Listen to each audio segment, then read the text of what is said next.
पाणी उकळून घ्यायचा, त्यामध्ये तांदळाचा पीठ घालायचा मोदकासाठी. नमस्कार, स्वागत आहे तुम्हा सर्वांचे माझ्या या नवीन रेसिपीमध्ये. आज मी बनवणार आहे तांदळाच्या पिठापासून मोदक. चला तर मग रेसिपीला सुरुवात करायचा. हा तांदळाचा पीठ मी मिक्सरमध्ये बारीक करून घेतलेला आहे. त्यामध्ये पाव वाटी साबुदाणा पण घातलेला आहे, तो पण दोन्ही मिक्स करून बारीक करून घ्यायचा. मग अशा प्रकारे पाणी उकळून ते पीठ त्यामध्ये घालायचा. मग अशा प्रकारे हे पीठ मळून घ्यायचं. हा बघा, असा पीठ तयार झालेला आहे. आता याला व्यवस्थित मळून घ्यायचा. थोडासा थंड होऊ द्यायचा 5 मिनिट, मग चांगला मळून घ्यायचा.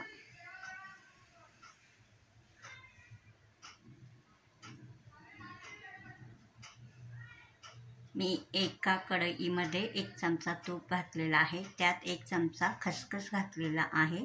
1 चमचा वेलाची पावडर घालून चांगला भाजून घेतलेला आहे. त्यात 2 वाटी ओला खोबऱ्याचा किस घातलेला आहे. 1 वाटी गूळ घालून त्याचं सारण तयार करून घेतलेला आहे. आता हा पीठ मळून झालेला आहे. यावर थोडासा तेल लावायचा, थोडासा असं हाताने मऊ करून घ्यायचा. हा बघा, अशा प्रकारे चांगला मऊ झाल्यावर मोदक आपले एकदम मऊ मऊ सॉफ्ट होतात. हा बघा, अशा प्रकारे पांढरा शुभ्र पीठ तयार झालेला आहे. आता याला लावण्यासाठी पण तांदळाचा पीठ घेतलेला आहे. हा बघा, असा गोल गोल करून याला वाटीसारखं करायचा. मोदक कसा तयार करायचा हे मी करून दाखवत आहे. हा बघा, अशा प्रकारे वाटी तयार करून घ्यायचा.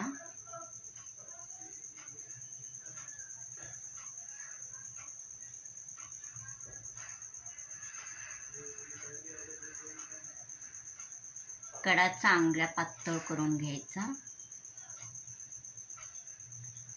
हा बघा, आता फुलाचा आकार द्यायचा. असा दुमडून घ्यायचा कडा, खालीपर्यंत दुमडायचा,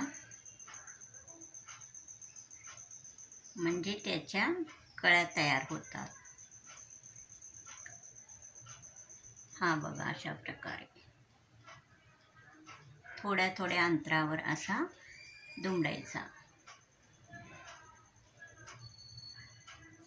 जितक्या कळ्या भरपूर होतील तितका मोदक आपला चांगला दिसतो.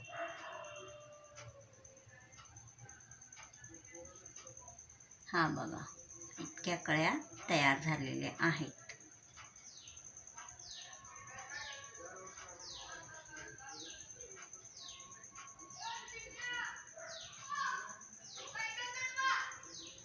हा बघा, आता यामध्ये हा आपण तयार करून घेतलेला सारण घालायचा.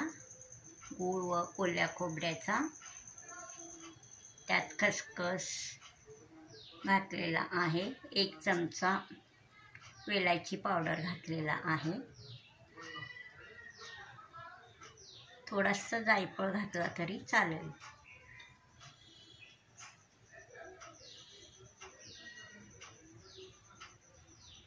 हा बघा, अशा प्रकारे हा मोदक बंद करून घ्यायचा. ह्याकडे लक्ष द्यायचा की त्या कळ्या सुटणार नाहीत. सर्व कळ्या घेऊन असा गोल गोल करायचा.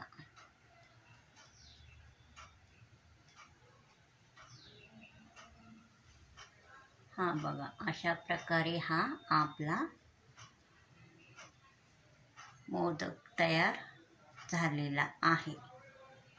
एकदम फुलासारखा हा मोदक दिसत आहे. हा बघा, रंग एकदम पांढरा शुभ्र.